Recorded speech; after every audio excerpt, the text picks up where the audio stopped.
की ते स्वतःहून लिहिली होती, परंतु नेमका जे त्याची आई, घरचे जे सदस्य आहे त्याचा म्हणणं वेगळा आहे. आता हे दोघे मत आहे, ते दोघे मताचा आम्ही आता बारकाईने तपास करीत आहोत. पोलीस स्टेशन अंतर्गत जे परवा एक गुन्हा दाखल करण्यात आला होता आणि त्याच्यानंतर पुढील तपासादरम्यान जे त्या गुन्ह्याचे विक्टिम आणि एक्यूज होते ते पोलिसाची बारामती शहर पोलीस स्टेशन या ठिकाणी आले होते काल रात्री आणि तेव्हापासून त्या गुन्ह्याचं पुढील तपास करत असताना जबाब विचारण्यात आले आणि त्या जबाबादरम्यान जे त्या गुन्ह्या नमूद महिला आहे त्याचा जबाब नोंदवल्यानंतर पुढे माननीय कोर्टाचे समोर त्याचा जबाब सुद्धा नोंदवण्यात आलेला आहे आणि पुढील तपास या गुन्ह्याचा सध्या चालू आहे. तुमचे आईवडील सुद्धा आई आणि भाऊ सुद्धा आले होते आणि त्यांचं काय म्हणणं आहे त्यांच्यासमोर देखील घटना आहे आता तिने माध्यमांसमोर येऊन सुद्धा काही सांगितलं. काय त्याच्यामध्ये तथ्य आहे आता आपण काय त्याच्यावर कारवाई करणार आहात काय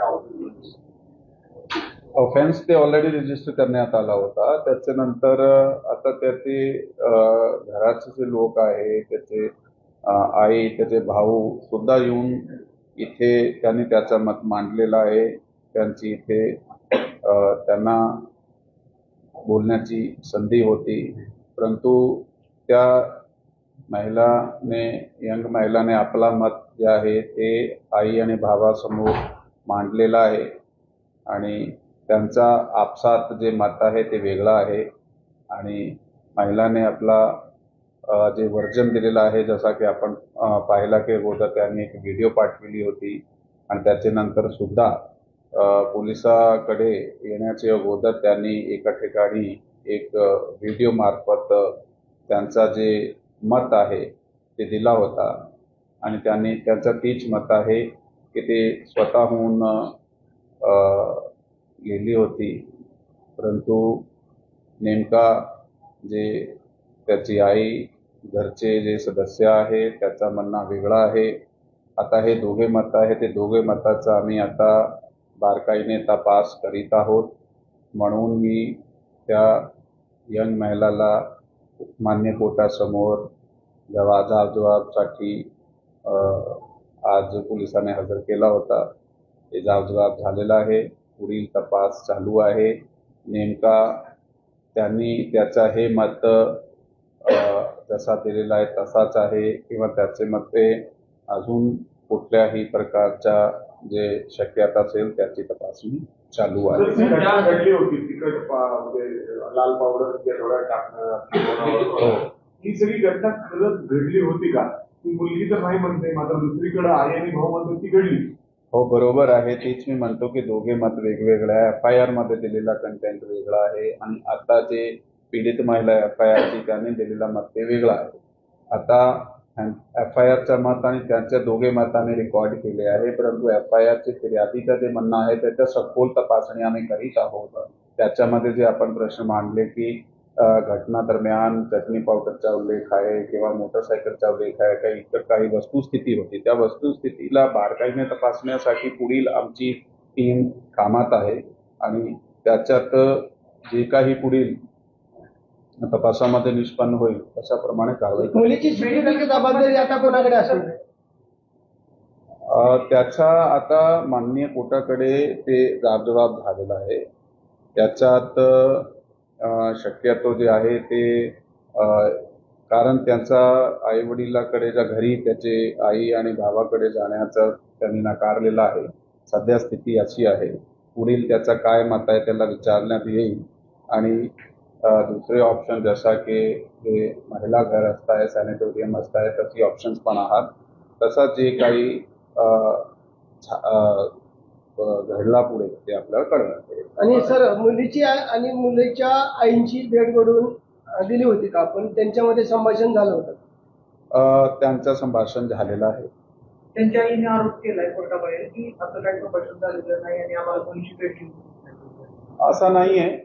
कारण कसं आहे की बघा, ह्याच्यात FIR दाखल झालेली आहे. FIR मध्ये एक फिर्यादी आहे आणि फिर्यादीला तपासामध्ये आयोला भेटणे, त्याच्यात काय घडलेलं आहे, तपास कुठपर्यंत झालेला आहे, त्याची माहिती घेण्याचा अधिकार आहे आणि तेवढा त्याची संधी तेवढी आम्ही त्यांना दिलेली आहे. तिकट जे डोळ्यात टाकण्यात आलं त्याच्या संदर्भात देखील त्या मुलीसोबत काय या ठिकाणी आला होता, त्याचा स्टेटस काय, त्याच्या गुन्हेगारी संदर्भात काय पार्श्वभूमी आहे का आणि त्याचा पुढची भूमिका काय असणार, कारण जो आहे तुम्ही FIR त्याच्या विरोधात आहात. हो, तेच मी म्हणतो की FIR ऑलरेडी दाखल झालेली आहे. तो जो त्याच्यामध्ये एक्युजचं नाव आहे त्याच्या बाबत पुढील कारवाई, हे सगळे जे जाबजबाब आमचे चालू आहे त्याच्यानंतर पुढील योग्य कारवाई करण्यात सर, येईल. कोर्टाबाहेर आज आमदार राहुल कुल यांच्या विरोधात घोषणा दिल्या होत्या. खरंच आमदार कुल यांचं या प्रकरणामध्ये हात आहे? मी याबाबत कोणत्याही प्रकारचा कमेंट करू शकतो. मला याबाबत कोणत्याही प्रकारची माहिती प्राप्त नाहीये. आमचा जे तपास आहे ते प्युअर गोपनीय यंत्रणा, आमचे माहिती यंत्रणा आणि तकनिकी यंत्रावरून आणण्यात आलेलं आहे. आता समक्ष जाबजबाब चालू आहे, त्याच्यात असा कुठल्याही प्रकारचा आमच्याकडे उल्लेख आलेला नाही. कायदा सुव्यवस्था म्हणजे योग्य ठिकाणी राहावं म्हणून आपण काय आवाहन करा? कायदा व सुव्यवस्था जे आहे प्रत्येक नागरिकाची जबाबदारी आहे. कोणत्याही समाज घटकाचा व्यक्ती असेल, त्या नागरिकाची समाजामध्ये देशामध्ये कायदा व सुव्यवस्था मेंटेन करण्याची जबाबदारी आहे. त्यासाठी आवाहन आम्ही परवा सुद्धा केला होता आणि प्रत्येक समाजाचे घटकाने आणि प्रतिनिधी यांनी आम्हाला खूप सहकार्य सुद्धा केला आहे आणि आता पण सहकार्य करीत आहोत. कायदा व सुव्यवस्थेचा काय प्रश्न नाही. तर मंगळवारी रात्री FIR दाखल झाली. आतापर्यंत तपासात तुमच्या समोर काय आलेला आहे? तुम्ही असं म्हणताय की दोन्ही बाजूच्या म्हणणं सांगताय, पण पोलिसांच्या तपासात पुढे काय आहे त्याच्यामध्ये माहिती? पोलिसाच्या पहिले 2 दिवसाचा जे तपास आहे त्या तपासामध्ये आम्ही ते शोध घेतला. शोध घेतल्यानंतर जे पुरावे आमच्याकडे तकनिकी पुरावे किंवा जाबाजबाबाचे पुरावे आहे ते आम्ही कलेक्ट केलेले आहे. त्याच्यावर जे फायनल काय तयार होत आहे स्टेटमेंट ते आम्ही सध्या सांगू शकत नाही. अजून ह्याच्यामध्ये पुढील तपास झाल्यानंतर आपल्याला मुलींच्या नातेवाईकांनी मुलीची आईने सांगितलं बरोबर बद्दल त्याच्यावर आपण काय कारवाई केली का?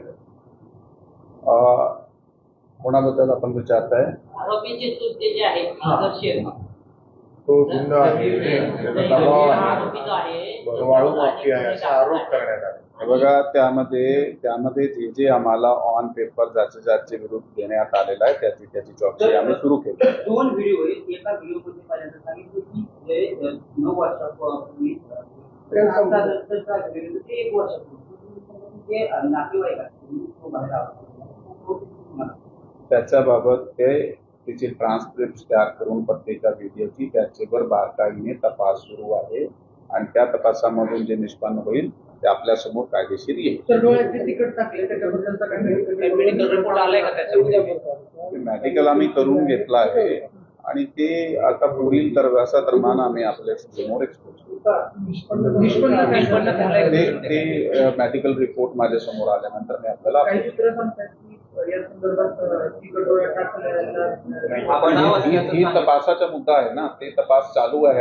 अजून हे आता आलेले आहे. याच्या पुढील तपास घटनास्थळ झालेला आहे ऑलरेडी, ह्यांचे जबाब झालेले आहे. आता पुढे कुठून आणला, काय झाला, काय नाही होता त्याचा आम्ही तपासादरम्यान निष्पन्न करून आपल्याला मध्ये जो आरोपी आहे तो साधारणतः रात्री 1:30च्या दरम्यान तुमच्याकडे आलेला. आता त्याचं स्टेटस काय? त्याला ताब्यात घेतली, अटक घेतली, नेमकं काय केलं त्या संदर्भात?